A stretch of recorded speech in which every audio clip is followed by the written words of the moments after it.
Good morning. I'm about to go into Publix in Palm Beach, and it's a beautiful, tranquil morning. But yesterday afternoon, we all heard the tragic news when a shooter went into a supermarket in Boulder, Colorado. And today we find out that 10 innocent people were shot and murdered. What's so frightening to me is that this supermarket is literally minutes away from my brother and sister-in-law's home in Boulder, Colorado, where my brother is a rabbi in Boulder. And I've been to this supermarket many times because that's where he and his wife and his family shop for all of their needs. And when I heard the news, the first thing I did was called my brother and sister-in-law. Finally got through to my sister-in-law, and I asked her, did you hear there's a shooting going on in Boulder near your home?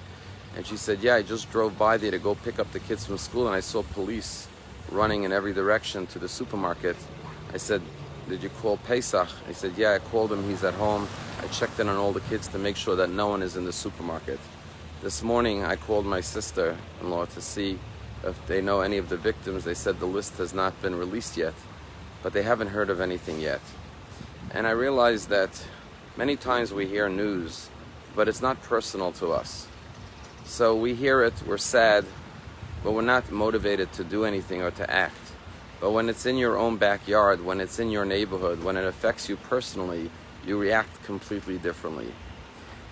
One of the very powerful messages of the holiday of Passover, which we'll begin to celebrate on Saturday night, is that the Haggadah asks us to see ourselves as though we personally left Egypt.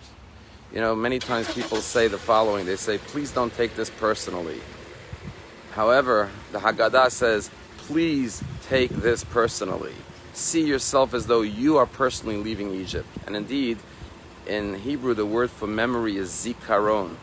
And the word zikaron, or zachor, appears many, many times in the Torah. But there is no word in Hebrew for history. That's why in modern Hebrew they call it historia, because Jews don't believe in history, they believe in memory. And the difference is that one is subjective and one is objective. History is his story, or her story. It's not my personal story. Memory begins with M-E. It's me. It's my personal story. And so when we sit down to the Seder, in order to make it more meaningful, we shouldn't just ask, what does this passage mean? But by adding 2 extra words to the question, we could change the meaning of the question. Instead of saying, what does this passage or this story mean, we should add the words, what does this story mean to me?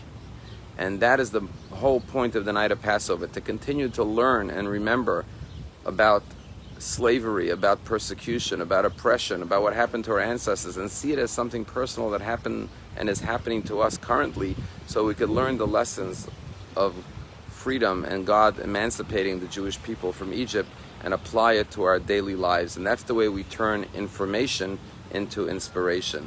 And indeed, that's why Moses was chosen. Moses was a prince in Egypt. And what happened was, he went out and saw the plight of the Jews and got involved. He didn't say, what does this have to do with me? I'm a free man living in the palace. But he took it personally when he saw the plight of others. And that's why, to prepare for Passover, we can't just watch the movie Prince of Egypt. We have to personally eat the maror and dip our food in the salt water and drink the 4 cups of wine and eat the bread of affliction, of slavery, of the matzah, to realize, like what Moses said, that the way to become great and realize your potential and become a leader is by personalize what happens around you, even if it doesn't directly affect you. Tell a story about this kid who came home from school, and the kid said to his mom, Mom, today my teacher punished me for something I didn't do. And the mother said, well, that's terrible. I'm going to call the teacher right away.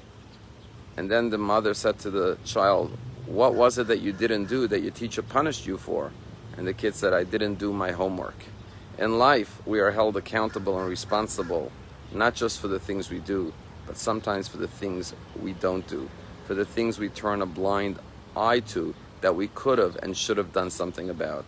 So as we prepare for Passover and we sit down with our children and our grandchildren and our friends on the night of Passover, let's not just read it as history, someone else's story, his story or her story that happened 3,333 years ago, but let's apply it to our lives and read it as a story. As the Haggadah says, in every generation we have to see ourselves personally going out of Egypt. Have a wonderful day.